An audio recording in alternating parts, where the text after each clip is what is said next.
জয় মা মনসা। আজ এসেছি মায়ের মন্দিরে। আজ যেহেতু মঙ্গলবার, তাই সকাল সকাল বাড়ি থেকে বেরিয়ে এসে সকাল 8টার মধ্যে মায়ের মন্দিরে পৌঁছে গেছি। তোমরা অনেকেই জেনে থাকবে জগপুর মাদপুরে অবস্থিত এই মায়ের মন্দির। এখানের মা খুবই জাগ্রত। প্রায় অনেক দিন হয়ে গেছিল মায়ের মন্দিরে আসা হয়ে উঠছিল না, তাই আজকে একটু সময় হাতে নিয়ে মায়ের কাছে এসেছি পুজো দেওয়ার জন্য। আর ছেলেকে এই প্রথমবার সাথে নিয়ে এসেছি। যেহেতু সামনে মায়ের পুজো, চৈত্র মাসে 3য় মঙ্গলবার মায়ের পুজো হয় এখানে অনেক বড় করে মেলাও বসে। তো তখন যেহেতু ছেলেকে নিয়ে আমি আসতে পারবো না, তখন অনেক ভক্তের আনাগোনা হয়, এত ভিড়ের মধ্যে ছেলেকে নিয়ে আসাটা সম্ভব নয়। তাই এখন আমি চলে এসেছি মাকে পুজো দেওয়ার জন্য। একটু তাড়াতাড়ি চলে আসলাম।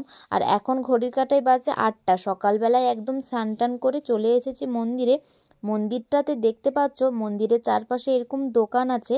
আর এখানে সবসময় এরকম মেলার মতো দোকান বসে থাকে, কারণ এখানে রোজ ভক্তের আনাগোনা হয়ে থাকে। তো এখন চলো পুকুরে পা হাত পা ধুয়ে চলে যাব মাকে পুজো দেওয়ার জন্য। আমাদের মতো কত ভক্ত এখানে পা হাত ধুয়ে মাকে পুজো দিতে যাচ্ছে। তো আজকের ব্লগটা তোমরা দেখতে থাকো। আশা করছি আজকে তোমাদের ব্লগটা খুব ভালো লাগবে। শনি মঙ্গলবার মায়ের মন্দিরে একটু ভিড় থাকে, কারণ অনেক দূর থেকে যেহেতু ভক্তরা আসে, তাই ভিড়টা একটু বেশি থাকে। অন্যান্য দিনে ভিড় একটু কম থাকে। তোমরা সেই সময় আসবে, অবশ্যই মাকে নিজে হাতে পুজো দিতে পারবে। তো যারা আজকে আমার ভিডিওটা নতুন দেখছো আর পশ্চিম মেদিনীপুরের বাইরে থেকে দেখছো, তাদেরকে অবশ্যই বলে দেই এইটা হচ্ছে পশ্চিম মেদিনীপুর জেলার জগপুর মাদপুর স্টেশনের কাছে মনসা মায়ের মন্দির। এই পুকুরটা নতুন হয়েছে, আর এটা একদম অনুষ্ঠানের সময় যখন মায়ের বড় করে পুজো হয়, তখন অনেক ভক্তরা এইখানে স্নান করে দণ্ডি কাটে। তো এর আগেও আমি একবার এসেছিলাম মায়ের কাছে পুজো দেওয়ার জন্য। তো তারপরে আবার যখন চৈত্র মাসে পুজো হয়েছিল, তখনও আমি এসে একবার মায়ের মন্দির থেকে ঘুরে গেছি পুজো দিয়ে। তো এটা হচ্ছে আমার 3য়বার। ছেলেকে সাথে নিয়ে এসেছি। তো তোমরা যারা প্রথমবার আসবে, এসে এখানটাতে প্রথমে পুকুরে পা হাত ধোয়ার পরে যে কোনো একটা দোকানে ঢুকে নিজে জুতো খুলে মায়ের নামে প্রসাদ ফুল লাগিয়ে ডালা নিয়ে মন্দিরে যেতে হবে। মায়ের মন্দিরের একটু দূরে আমাদের বাড়ি, মায়ের মন্দির যেখানে আছে মাদপুরে, তো তার পরের স্টপেজে হচ্ছে আমাদের বাড়ি। তো ওখান থেকে আমরা এসেছি পুজো দেওয়ার জন্য।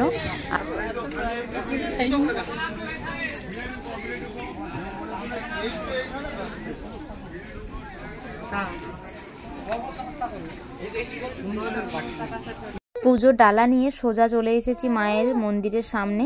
আর এখনও মায়ের মন্দির নির্মাণের কাজ চলছে, এখনও পুরোপুরিভাবে তৈরি হয়নি মন্দিরটা।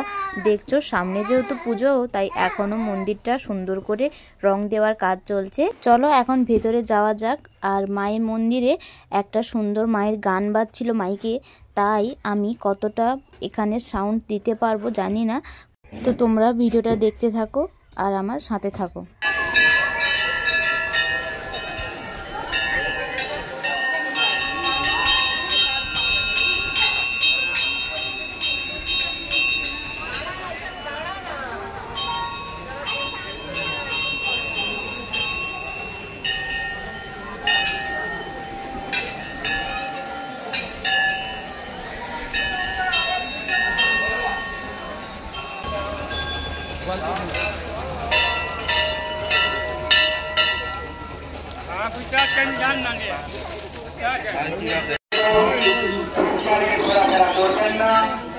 কারণ আপনার সামান্যতম হলে অন্যের অনেক বড় ক্ষতি হয়ে যেতে পারে। নির্দিষ্ট সরকারি কার্য রয়েছে।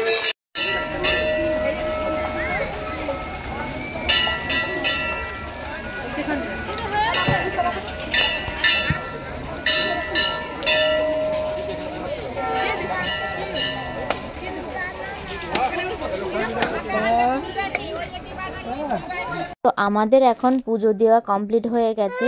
আগে তোমাদের দাদা ভাই আমার বেটুকে ধরেছিল, তখন আমি পুজো দিয়েছি। তো তারপরের বারে আমি বেটুকে ধরেছিলাম, তোমাদের দাদা ভাই পুজো দিল। তো দুজনেরই পুজো দেওয়া হয়ে গেছে। আর এখন আমার বেটু ঘন্টি বাজাতে এসেছে। ও তো দেখছে কিন্তু বাজাতে তো পারছে না। আর দেখছো সবাই এখানে ঘন্টা বাজাচ্ছে।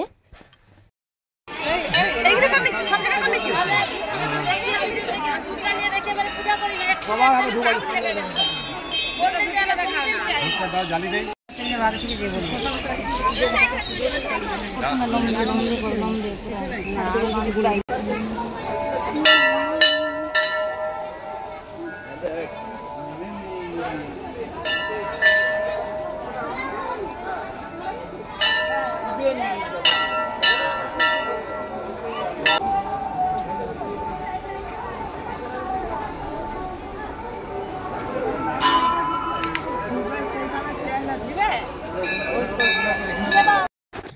তো আমাদের পুজো দেওয়া তো এখন শেষ হয়ে গেছে। আর পুজো দিয়ে আমরা বাইরে এসে একটু মেলার চারপাশটা ঘুরে দেখছিলাম। আর এখন সোনা মা আর অপুর জন্য খেলনা নিয়ে যাব, তার সাথে সাথে আমার বেটুরও খেলনা দুটো নেব। আর এখানে তোমরা মেলায় মায়ের ফটোও পেয়ে যাবে, আর বাচ্চাদের প্রচুর খেলনা এখানে আছে। তো আমরা একটু ঘুরে নেই, তারপরে আবার বাড়ির দিকে চলে যাব। ব্লগটা এই পর্যন্তই থাক। ব্লগ যদি ভালো লাগে অবশ্যই আমার ভিডিওটিকে একটা লাইক দিয়ে চ্যানেলটিকে সাবস্ক্রাইব করে দিয়ে একটা সুন্দর মিষ্টি কমেন্ট করে দিও। তো দেখা হচ্ছে পরের কোনো ভিডিওতে। টাটা, বাই বাই, ভালো থাকবেন।